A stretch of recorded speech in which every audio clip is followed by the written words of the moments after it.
In 1978, a teenager walked into his high school gym expecting celebration. He scanned the team list. His name wasn't there. Michael Jordan had just been cut from the varsity basketball team. For most kids, this moment becomes a quiet ending, a reason to quit, a story you tell later with a laugh. For Jordan, it became a psychological turning point.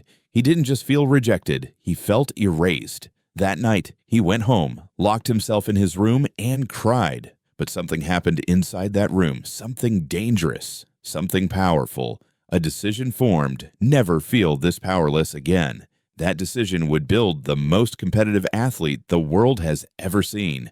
This is not just a sports story. This is the psychology of obsession. Michael Jordan didn't become great because of talent alone. He became great because rejection rewired his brain. Psychologists call this a compensatory drive, when failure creates an extreme hunger to prove worth. Jordan didn't want to win. He needed to win. Every practice became personal. Every game became a battlefield. Every opponent became an insult that had to be answered. He wasn't chasing trophies. He was chasing control over a world that once told him he wasn't good enough. That's why his work ethic terrified teammates. While others trained to improve, Jordan trained like someone escaping weakness. And when motivation comes from pain, it doesn't switch off.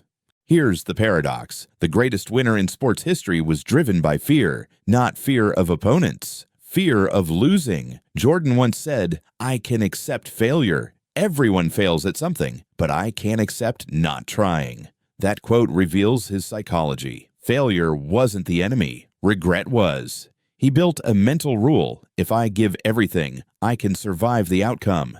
This mindset removes hesitation. Most people protect their ego. Jordan attacked with his. He played as if every possession decided his identity. That intensity is exhausting, but it's also unstoppable, because when fear fuels effort instead of avoidance, you become dangerous.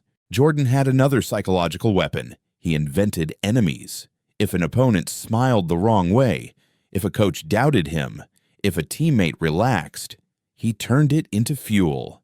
This wasn't delusion, it was strategy. Elite performers often create artificial pressure to stay sharp. Jordan didn't wait for motivation, he engineered it. Every slight, real or imagined, became proof that the world was against him. And when you believe the world is against you, effort feels like survival. That's why teammates described playing with him as terrifying. He demanded the same obsession from everyone, not because he was cruel, but because in his mind, anything less was betrayal. Jordan treated practice harder than games. Why? Because games were the reward. Practice was where identity was built. He believed confidence doesn't come from speeches. It comes from repetition. Thousands of shots, thousands of failures, thousands of corrections. Confidence is memory. When pressure arrives, your body trusts what it has repeated. Jordan repeated excellence until excellence became automatic. That's not motivation, that's conditioning, and conditioning survives bad days. Most athletes shrink under pressure. Jordan expanded. Why? Because pressure confirmed importance, and importance activated focus. In high-stakes moments, the brain releases adrenaline and dopamine. For some people, that creates panic. For Jordan, it created clarity. He trained his mind to associate pressure with opportunity. The bigger the moment, the calmer he became. Not because he was fearless, but because he had rehearsed chaos so often that chaos felt familiar. Pressure wasn't a threat. It was home. Jordan's leadership style was brutal. He insulted teammates, pushed them, tested them. Critics called him a bully, but his philosophy was simple. I'm not asking you to do anything I don't do myself. He led with example, not comfort, and psychologically, that matters. People follow intensity when they see sacrifice. Jordan never asked for effort he hadn't already given. That created respect, even when it hurt. He wasn't trying to be liked, he was trying to win. And in elite environments, those goals often conflict. Jordan chose victory every time.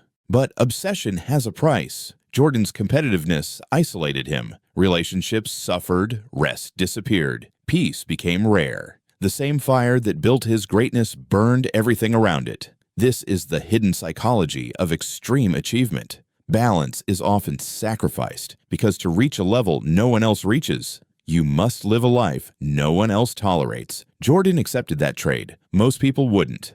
That's why most people never touch his level. Michael Jordan is remembered for championships, but the deeper story is mental. He turned rejection into fuel, fear into energy, pressure into focus, pain into identity. He didn't wait to feel confident. He built confidence through action. And that's the real psychology of greatness. You don't become unstoppable by feeling strong. You become unstoppable by refusing to stop. Jordan was cut, doubted, challenged, but every obstacle became material. He built himself from resistance. And that's why his legacy isn't just basketball. It's proof that the mind, when sharpened by purpose, can outrun limits.